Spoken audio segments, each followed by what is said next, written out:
जंगल में रमेश और सुरेश नामक दो दोस्त रहते थे।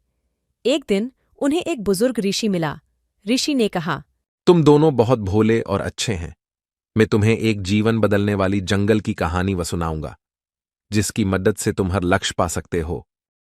रमेश और सुरेश उत्साहित हो गए। ऋषि ने शुरू किया।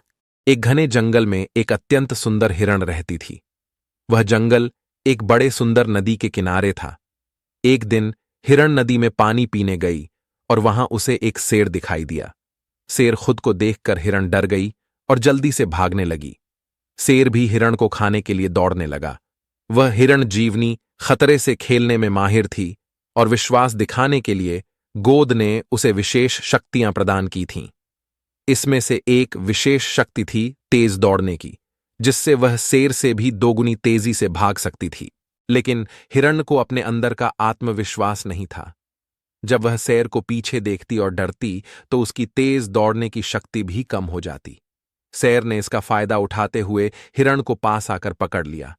इससे हमें यह सीख मिलती है कि भगवान ने हमारे अंदर इतनी शक्ति दी है जिससे हम कुछ भी कर सकते हैं। लेकिन जब हम खुद पर विश्वास नहीं करते और डरते हैं तो हमारी शक्तियां हमें आगे बढ़ने से रोकती हैं। इसलिए मेरे प्यारे रमेश और सुरेश, आपको खुद पर विश्वास करना होगा। जितना आप खुद को मजबूती से देखेंगे, आपकी शक्तियां भी उतनी ही मजबूत होंगी। डर और संदेह को भगाकर आप अपने जीवन को एक नई ऊंचाई तक ले जा सकते हैं। रमेश और सुरेश अपनी आंखों में अद्भुत उत्साह भरकर ऋषि की बातें सुन रहे थे।